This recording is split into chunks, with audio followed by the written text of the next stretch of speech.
Hello and welcome to the January edition of 2015 episode of Made in Lincoln UK. This is a social interactive documentary magazine programme reflecting and promoting Lincoln District life and events.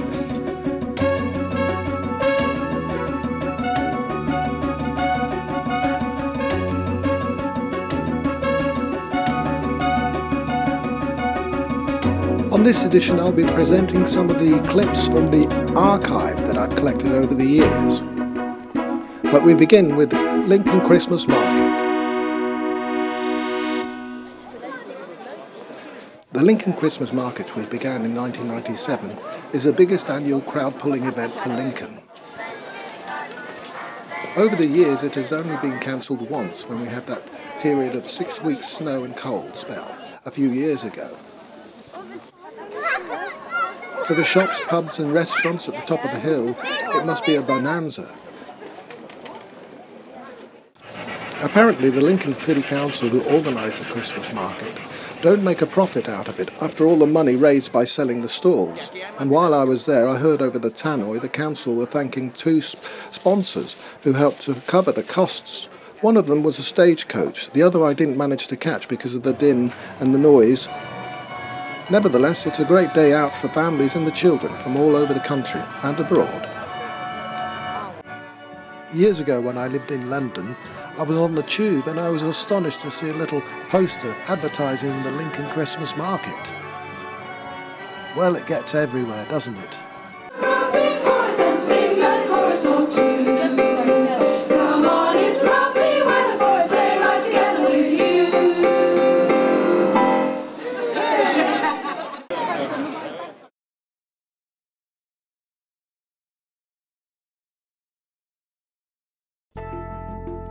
Hi, I'm Paul Phoebe, owner of In-House Design. We're a family-run business based in Lincoln. We offer a bespoke service on all of our products which gives discerning clients the inspiration, freedom and ability to create a kitchen or bathroom that fits their dreams. And a full comprehensive design service and fitting of the highest quality. Please pop in for a chat at our showroom on Burton Road, Lincoln, or alternatively, visit our website to arrange an appointment and we'll take it from there. We hope to see you soon.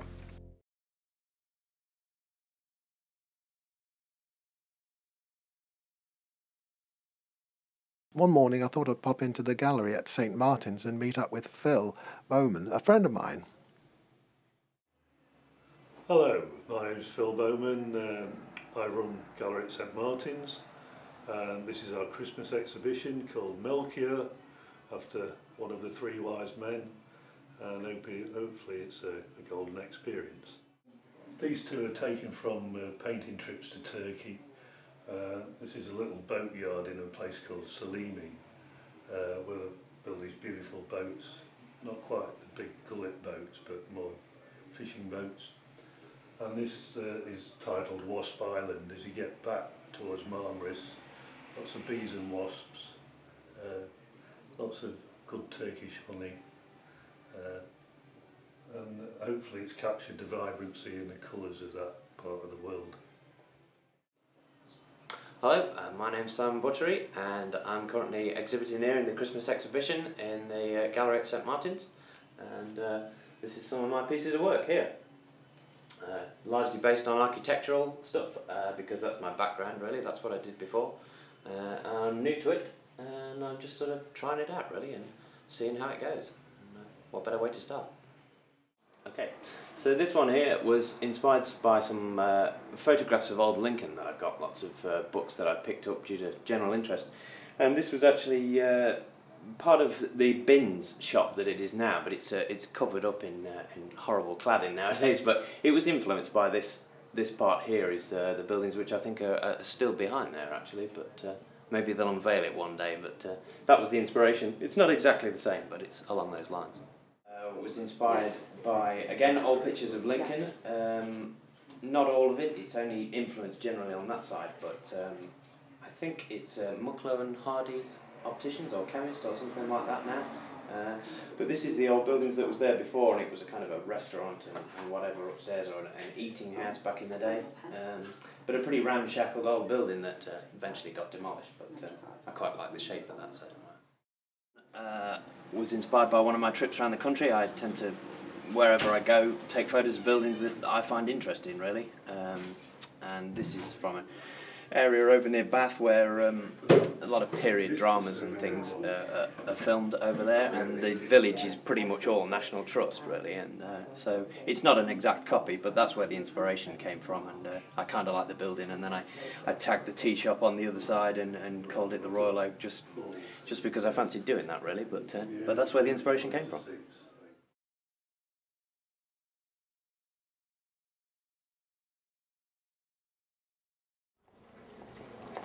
A Lincoln civic pageant that stretches way back into the 15th century is the mayor-changing ceremony, which takes place above the stone bow in the Guildhall. Complete with a ceremonial guard of honour, guests are invited to witness this event, which happens during the month of May.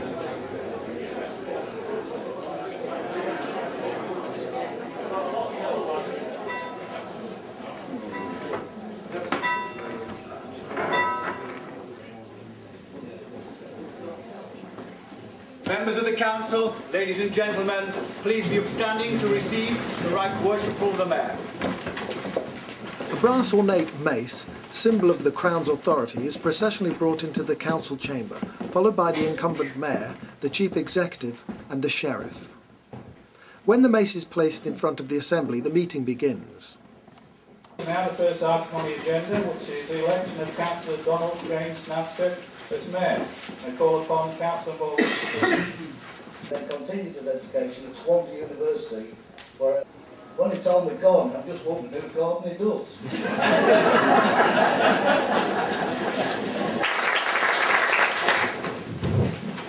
Thank you, Councillor Morgan, and now call upon Councillor Woolley to second the motion.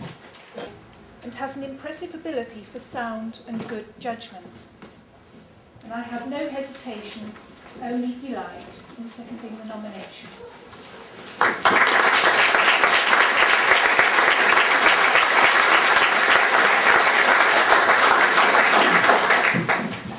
Thank you, Councillor Woolley, and now call upon the Chief Executive to read the Declaration of Acceptance of Office.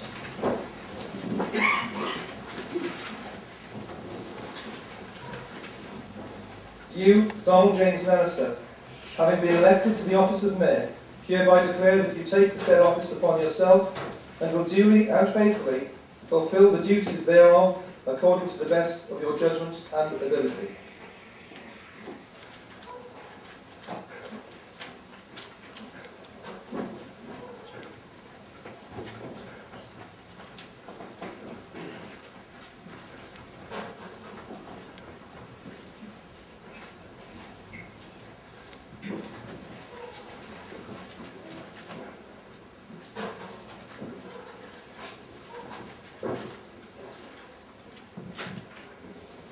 By this ring, I invest you with the honour and dignity of the mayoralty of this ancient city, requiring you, by virtue of the authority thereby committed to you, to maintain diligently and faithfully during your term of office all the rights and privileges of this city and corporation.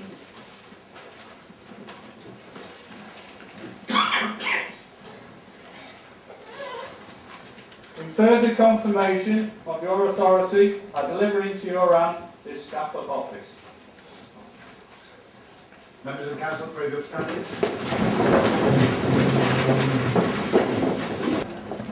A short intermission occurs as the councillors retire to an antechamber for the robing of the Mayor.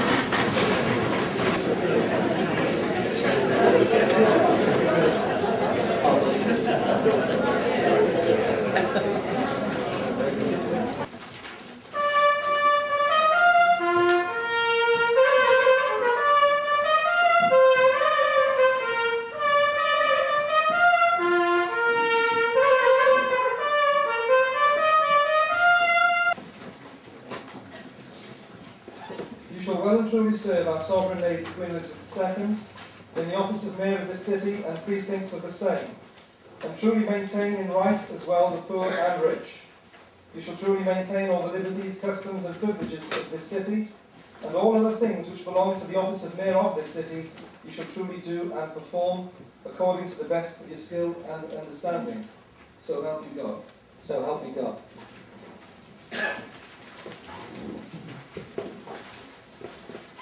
Good morning, everyone. First of all, thanks to Tony Baldwin and the very Woolley for proposing and seconding me for office. Didn't say anything too bad. It's a great honour to serve the city as mayor, and over the next 12 months, I can only promise that I will represent the city and the people of Lincoln. Finally, I have to thank the voters of Castle Ward who have shown sufficient faith in me to elect me on 4 occasions in the last 10 years. Thank you.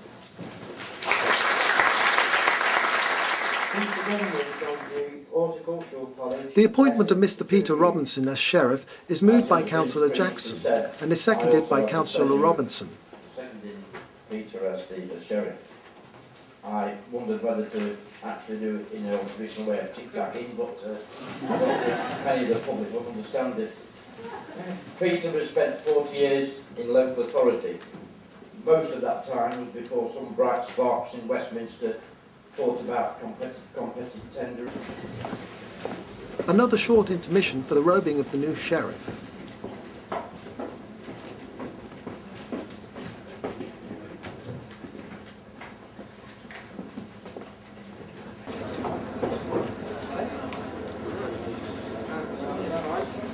Look at the ring if you want.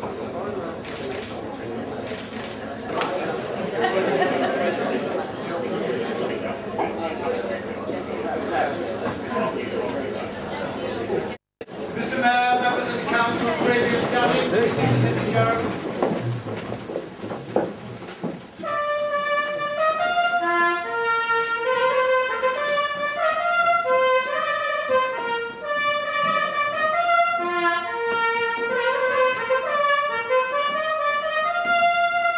You shall well and truly serve our sovereign lady Queen Elizabeth II in the office of Sheriff of this city. From this time to the appointment of your successor, all liberties, customs and franchises of this city, and all other things which belong to the office of Sheriff of this city, you shall truly keep and do to your power. So help you God.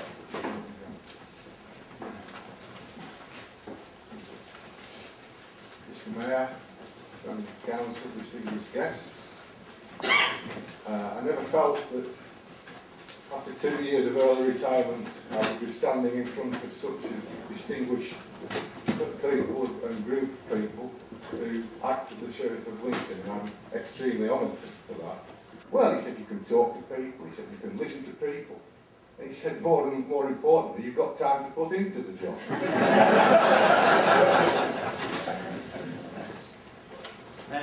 It was then that Councillor Wells was called upon to move for a vote of thanks to the retiring Mayor, which was seconded by Councillor Tafuni. A very successful year in office. Presentation of the past mayor's badge to the retiring mayor.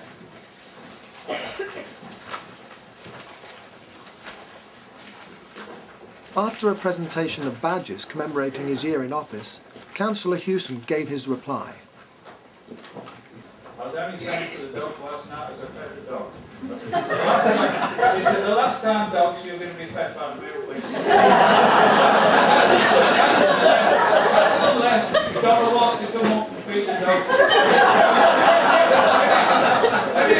If it's part of his scheme for the year that he's into this health and fitness, he's going to take the dog out for a walk.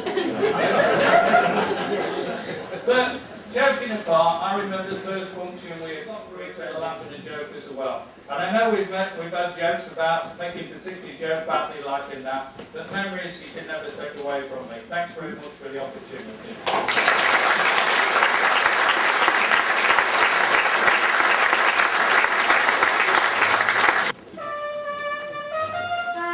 After further council business had taken place, the meeting ends with the withdrawing of the mace, and the newly elected mayor and the sheriff, with their wives, presented themselves to the public.